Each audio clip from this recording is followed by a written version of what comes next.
ಯೋಗ ಬಂಧುಗಳಿಗೆ ನಮಸ್ಕಾರ. ನಾವು ಈ ದಿನ ಮಹರ್ಷಿ ಪತಂಜಲಿ ಪ್ರಣೀತ ಅಷ್ಟಾಂಗ ಯೋಗಗಳಲ್ಲಿ ಯಮ, ನಿಯಮ ಇವುಗಳ ಬಗ್ಗೆ ಬಹಳಷ್ಟು ವಿಚಾರಗಳನ್ನು ತಿಳಿದುಕೊಂಡಿದ್ದೇವೆ. ಈಗ ಮೂರನೇ ಅಂಗವಾದ ಆಸನದಲ್ಲಿ ಬರುವ ಪ್ರಾಕೃತಿಕ ಚಿಕಿತ್ಸೆ, ದೈಹಿಕ ವಿಕಾರಗಳಿಗೆ ಪ್ರಾಕೃತಿಕ ಚಿಕಿತ್ಸೆ ಎಂಬ ವಿಷಯದ ಬಗ್ಗೆ ತಿಳಿದುಕೊಳ್ಳಲು ಪ್ರಯತ್ನಿಸೋಣ. ಓಂ.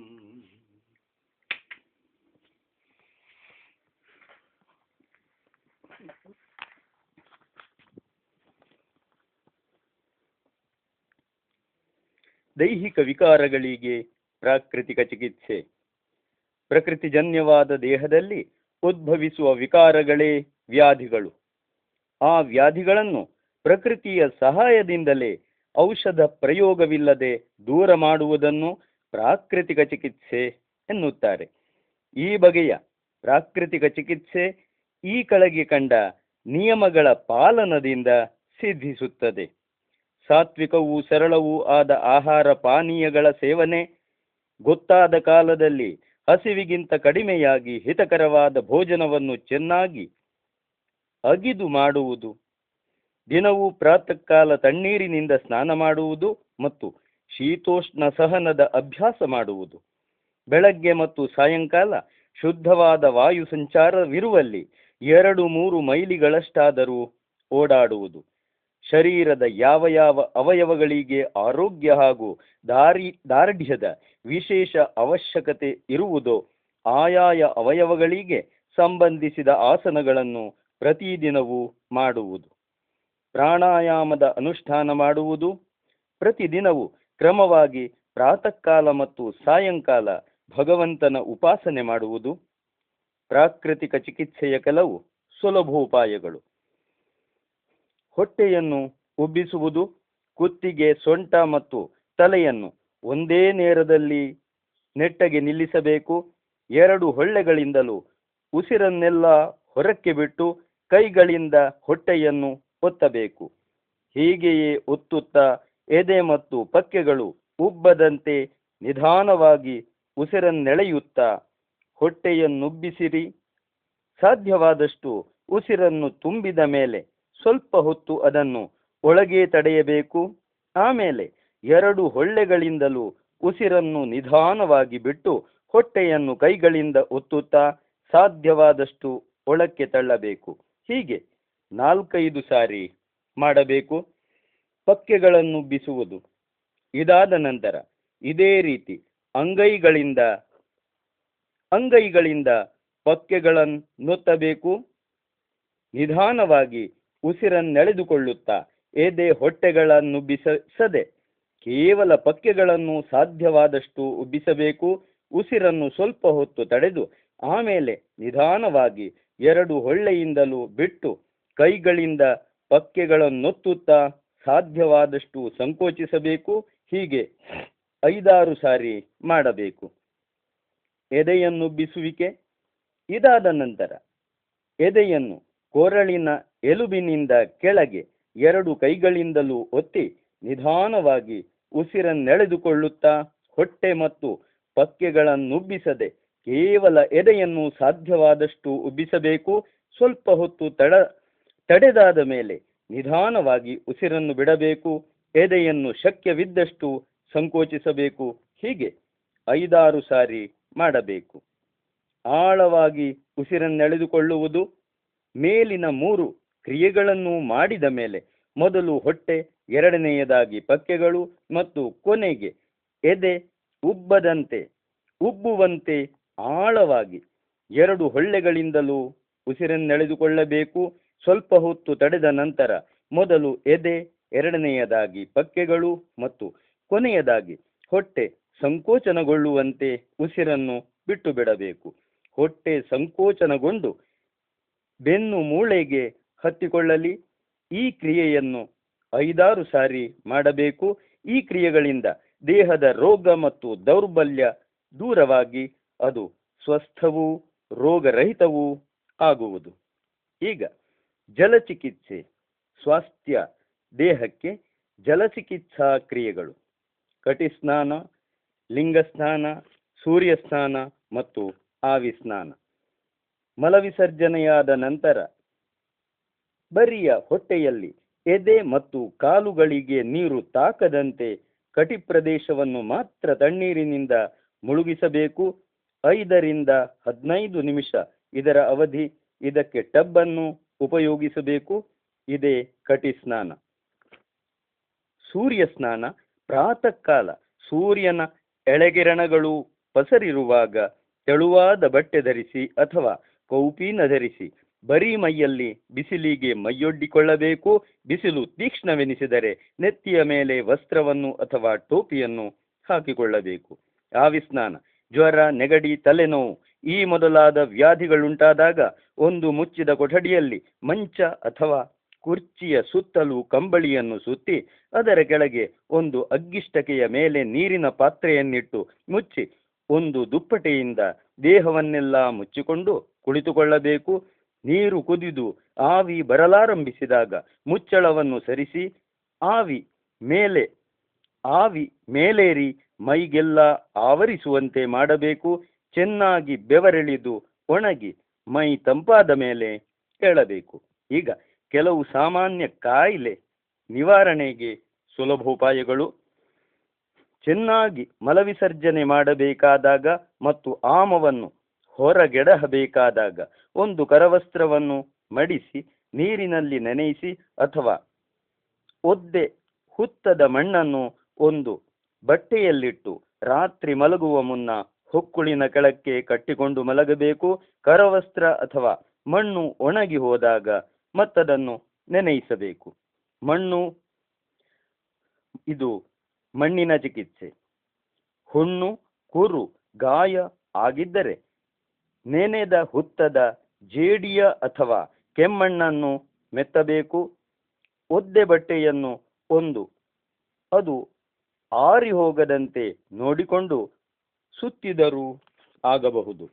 ಜ್ವರ, ಅರೆತಲೆನೋವು, ನೋವು ಅಥವಾ ಇದೇ ಬಗೆಯ ಬೇರಾವುದಾದರೂ ವಿಕಾರಗಳು ಉಂಟಾಗಿದ್ದರೆ ಅಥವಾ ಉಂಟಾದರೆ ಉಸಿರಾಡುತ್ತಿರುವ ಹೊಳ್ಳೆಯನ್ನು ಮುಚ್ಚಿಕೊಳ್ಳಬೇಕು, ಮತ್ತೊಂದರಿಂದ ಉಸಿರಾಡಬೇಕು.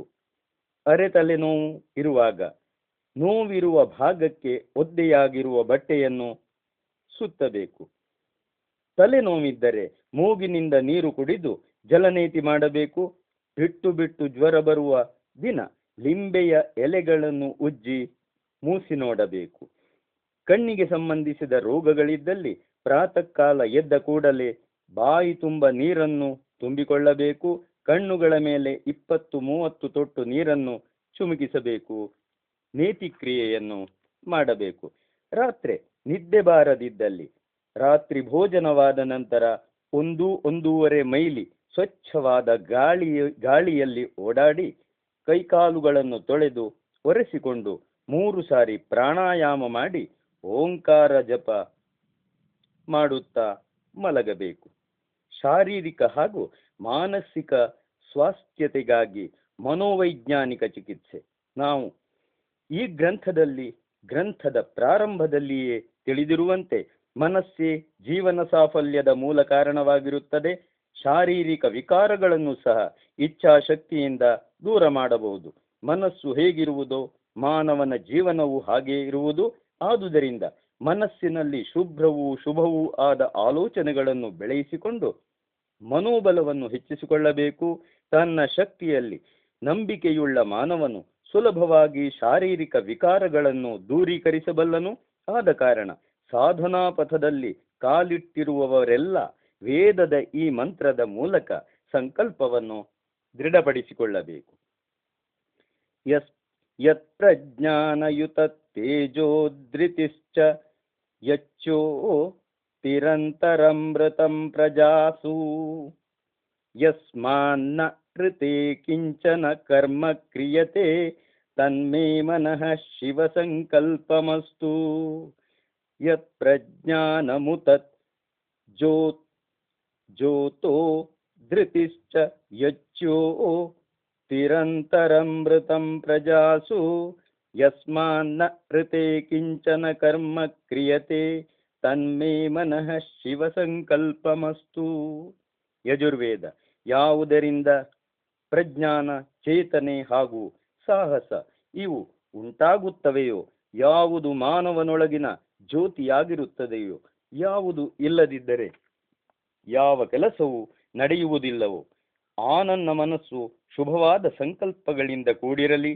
ಎಂತಹ ಅದ್ಭುತವಾದ ಕಲ್ಪನೆ! ಉತ್ಕೃಷ್ಟವಾದ ಜ್ಞಾನ, ಚೈತನ್ಯ, ಜೀವನದಲ್ಲಿನ ಸಂಘರ್ಷಗಳನ್ನೆದುರಿಸಲು ಬೇಕಾಗುವ ಕೆಚ್ಚು, ಇವೆಲ್ಲಕ್ಕೂ ಉಗಮಸ್ಥಾನ ಮನಸ್ಸು. ಅಮಾವಾಸ್ಯೆಯ ನಟ್ಟಿರುಳಿನ ಕತ್ತಲೆಗಿಂತಲೂ ದಟ್ಟವಾದ ಘೋರ ನೈರಾಶ್ಯದ ಅಂಧಕಾರದಲ್ಲಿಯೂ ಸಹ ಸ್ಫೂರ್ತಿಯ ಜ್ಯೋತಿಯಾಗಿ ಬೆಳಗುವುದು ಮನಸ್ಸು. ನಾವು ಮಾಡುವ ಸರ್ವಕರ್ಮಗಳ ಪ್ರೇರಕ ಶಕ್ತಿಯು ಮನಸ್ಸು. ಈ ಮನಸ್ಸಿನಲ್ಲಿ ಶುಭ ಸಂಕಲ್ಪಗಳಿದ್ದರೆ ಜಗತ್ತಿನ ಯಾವ ಶಕ್ತಿಯೂ ನಮ್ಮನ್ನು ಸೋಲಿಸಲಾರದು. ಆದುದರಿಂದ ಸಂಕಲ್ಪ ಶಕ್ತಿಗೆ ಮೀರಿದ ಶಕ್ತಿ ಬೇರಾವುದೂ ಇಲ್ಲ. ಮನಸ್ಸು ಪವಿತ್ರವಾದಷ್ಟು ಅದರ ಶಕ್ತಿ ಹೆಚ್ಚುತ್ತದೆ. ಮನಃಶಕ್ತಿ ಹೆಚ್ಚಿದಷ್ಟು ಆತ್ಮವಿಶ್ವಾಸ ಅಧಿಕವಾಗಿ ಇಚ್ಛಾಶಕ್ತಿಯ ಬಲದಿಂದ ಕೇವಲ ತನ್ನ ದೈಹಿಕ ರೋಗಗಳನ್ನು ಮಾತ್ರವಲ್ಲ, ಬೇರೆಯವರ ರೋಗಗಳನ್ನು ಸಹ ದೂರ ಮಾಡುವ ಸಾಮರ್ಥ್ಯ ಹುಟ್ಟುತ್ತದೆ. ಆಧುನಿಕ ಮೆಸ್ಮೇರಿಯಂ, ಹಿಪ್ನಾಟಿಸಂ ಮೊದಲಾದ ಕಲೆಗಳ ಮೂಲ ಸಂಕಲ್ಪ ಶಕ್ತಿಯೇ ಆಗಿರುತ್ತದೆ. ಅಥರ್ವ ವೇದದಲ್ಲಿ ಹೀಗೆ ಹೇಳಿರುತ್ತದೆ: ಅಹಂ ಗೃಹ್ಣಾಮಿ ಮನಸ ಮನಾಂಸಿ ಮಮ ಚಿತ್ತಮನು ಚಿತ್ತೇಭಿರೇತ ಮಮ ವಶೇಷು ಹೃದಯಾನಿ ವಕ್ೃಷ್ ಕೃಣೋಮಿ ಮಮ ಯಾತಮನು ವರ್ತಮಾನ ಏತ. ಅಥರ್ವ ವೇದ ಎಂದರೆ ನಾನು ನನ್ನ ಸಂಕಲ್ಪ ಶಕ್ತಿಯಿಂದ ನಿಮ್ಮ ಮನಸ್ಸುಗಳನ್ನು ಆಕರ್ಷಿಸಿಕೊಳ್ಳುತ್ತೇನೆ. ನನ್ನ ಚಿತ್ತಕ್ಕೆ ಅನುರೂಪವಾದ ಚಿತ್ತಗಳಿಂದ ಕೂಡಿ ನನ್ನನ್ನು ಹಿಂಬಾಲಿಸಿರಿ. ನಿಮ್ಮ ಹೃದಯಗಳನ್ನು ನಾನು ವಶಪಡಿಸಿಕೊಳ್ಳುತ್ತೇನೆ. ನಾನು ಹೋಗುವ ಹಾದಿಯಲ್ಲೇ ನಡೆದು ಬನ್ನಿ ಎಂದು ಇದರರ್ಥ. ಸಂಕಲ್ಪ ಸಂಕಲ್ಪ ಶಕ್ತಿ ಸಂಪನ್ನನಾದ ಮಹಾತ್ಮನು ಹೇಳಬೇಕಾದ ಮಾತುಗಳಿವು. ಬೇರೆಯವರ ಮನಸ್ಸು ಮತ್ತು ಹೃದಯಗಳನ್ನು ವಶಪಡಿಸಿಕೊಂಡು ಸಾಹಸವನ್ನೂದಿ ಅವರಲ್ಲಿ ನೂತನ ಜೀವನವನ್ನು ತುಂಬುವ ಶಕ್ತಿಯೂ ಕೂಡ ಪವಿತ್ರವಾದ ಮನಸ್ಸುಳ್ಳ ಧೀರನಿಗೆ ಉಂಟಾಗುತ್ತದೆ.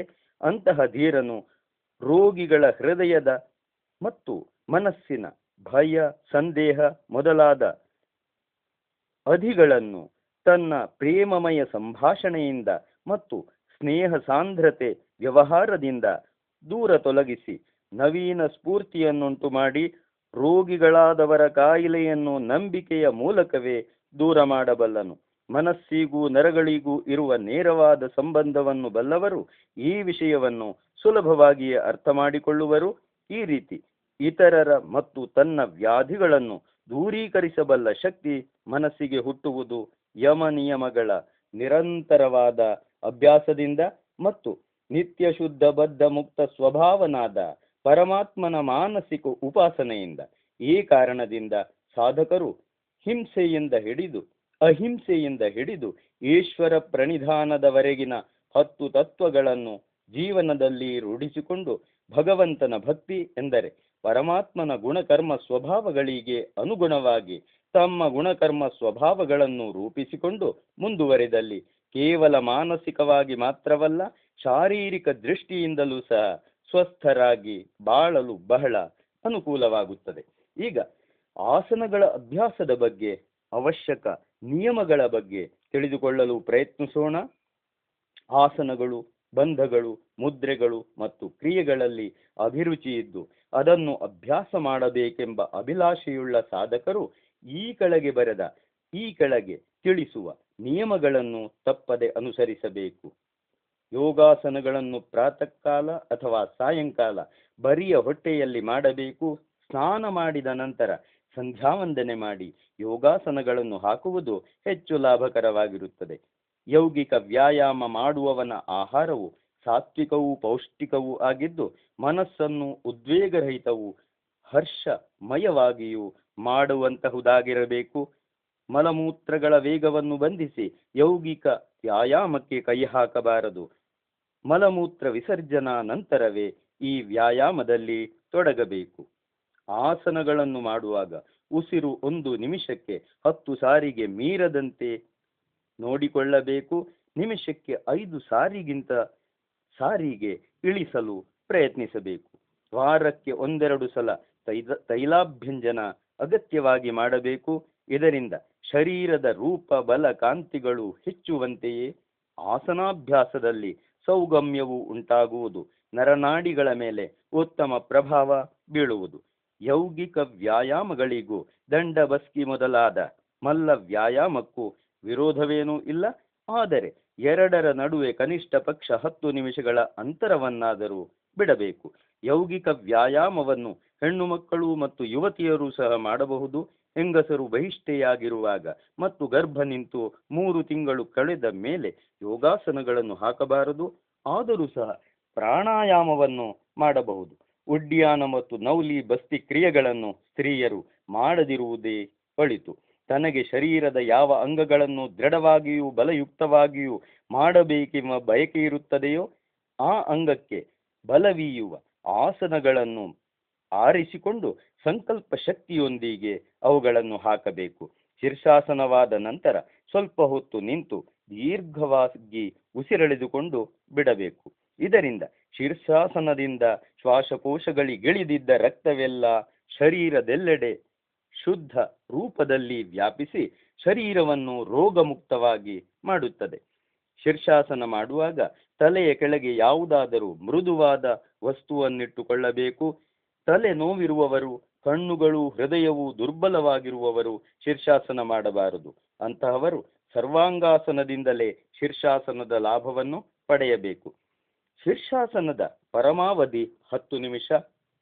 ಅದಾದ ನಂತರ ಗೋವಿನ ತುಪ್ಪವನ್ನು ಕಾಯಿಸಿ ಮೂಗಿನಿಂದ ಅಥವಾ ಬಾಯಿಯಿಂದ ಕುಡಿದರೆ ಬಹಳ ಲಾಭಪ್ರದವಾಗುವುದು.